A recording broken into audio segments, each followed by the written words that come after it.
তোমার দলটা ক্ষমতা, তুমি বেড়াগিরি দেখাও। আরে ক্ষমতা তো বেড়া কচু পাতার ভানি রে, টলমলো টলমলো। আটকা কুদের লেলিরা বাতাসেলে ভাতা ডাকাইছিল, চট করে ফুটেছে গিয়ে যেমনে ক্ষমতাটা দৈর্য হ না হইলে 17টা বছর সব গুছাই রেখা থাকতে পারলো না তো ফলাফেন একটা স্লোগানের লগে হেলিকপ্টার দিয়া না।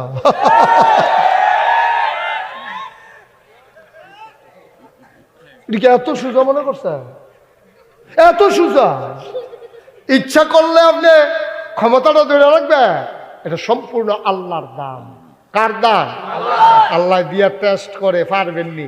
ছোট ফলাবেনে আব্বাই দান চড়াইতে যাইতে লইলে অথবা দান হুগাইতে লইলে উঠানো ছোট ফলাটা দেখবেন খালি আব্বা মাথা ইয়াটা খালিটা আমার মাথার দেন। আরে তারা উজগরের গন্ধ গেছে না, তার তো 20 কেজি আদমিনা খালি তার মাথা দিলে তার মাথা ঘাট থাকবো, তে খালি কান্দে, তেও নিব, মাল লগে নিব, ভাইয়ের লগে নিব।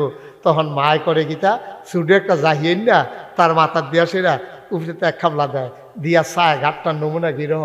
যখন দেখে যে ডিল খায় পয়সা সে দিয়ে নাও, তুমি আর নেওয়ার লাগবে না, এই দুগলা লইয়ে এই ডিল খায়, তুমি আদমিন না খালি লইয়ে টানাটানি করো। আল্লাহ আমরা ক্ষমতা দিয়া টেস্ট করে অল্প দুগলা দিয়া চায়, ডিল খায়নি। যখন দেখছে যে উমা গো তানি দি রঙ্গ পড়ছে, এই তখন আল্লাহ একটা টিকনা দিয়া আসতে কইরা সরাইয়া কয় তোমার আদমিন্না খাড়ি দেওয়ান যেত না। আর তুমি যদি নীতির উপরে অটল থাকো, তুমি সারা জীবন প্রধানমন্ত্রী থাকলে, তুমি সারা জীবন রাষ্ট্রপতি থাকলে আমার আল্লাহর সমস্যা কি? ঠিক কিনা কও?